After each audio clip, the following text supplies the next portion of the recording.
Why are we even in Shokadhama? By Krishna's mercy.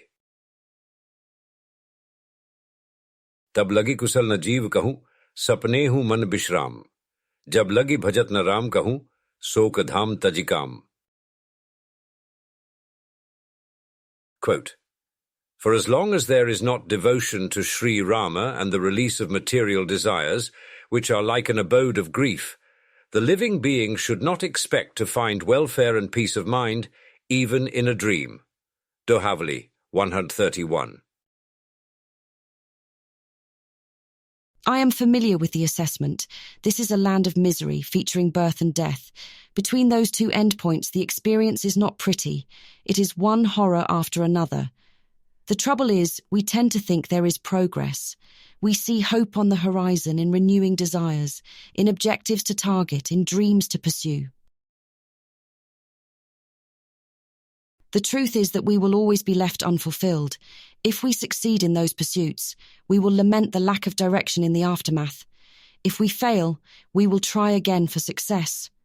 It is like there is this slate which gets wiped clean on a regular basis, irrespective of what we draw on that slate, depicting the events related to our choices. There is a reset to zero or nothing at some point in time. What can be more miserable than this? I see why Bhagavad-gita uses the two words dukkhalayam and ashashvatam. I understand why Goswami Tulsidas refers to this place as Shokadhama. It is the resting place of misery. It is a dharma in the sense of a destination, a place that we have reached. The problem is that there is only shoka within this dharma. Why would anyone want to be here? There is a more important question. Why are we here? I realize that there is shoka everywhere. I want it to be a shoka. I no longer wish to stay here. I do not want shoka for others either. I am fortunate in that I have at least come to my senses. I cannot guarantee that I will remain in knowledge moving forward. I can slip back into ignorance at any time. What about others? They think I am crazy when I tell them. I see them repeating the same activities with the same resulting miseries. They go in that direction over and over. They are also miserly and envious. That is the height of stupidity, if you ask me. I can understand why Shri Hanuman lectures about the bubble-like body, and how in this dangerous predicament, no one should really be lamenting anyone else. You could extend that to say no wise person would ever envy anyone else. The appeal from the Acharya basically begins from this point. We are all stuck in something like a prison. We are doing our time. This is the fate at the present moment. We can curse our luck. We can feel sorry for ourselves. We can try to trace out the exact history of our time spent here in retrieving information of the many possible births we have already experienced across a wide variety of species. Quote, the child cries to have the moon from the mother, and the mother gives the child a mirror to satisfy the crying and disturbing child with the reflection of the moon.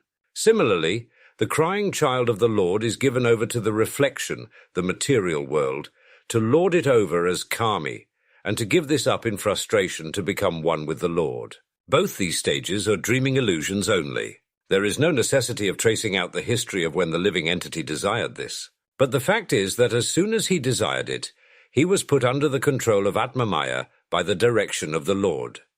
Srila Prabhupada, Srimad Bhagavatam 2.9/1, Purport.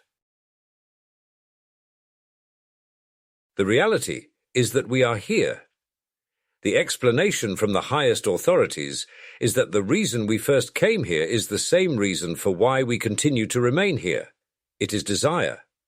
Because of its perverted nature, this desire is kama. This same Sanskrit word can also refer to lust and sex life. The truth is that all three meanings are the same. Kama is desire within the material world, and the height of enjoyment in illusion, with its corresponding desire, is sex life. It is for this reason that people serious about spiritual life, in realizing their reason for being here and finding a permanent way out, try to control karma as much as possible. This is the recommendation from Goswami Tulsidas. He says to set aside karma and worship the Supreme Personality of Godhead and his pleasure potency. In the absence of such devotion to connecting with God the person, there is no chance of finding real happiness. Even if we dream it, the experience will continue to be shoka. In closing,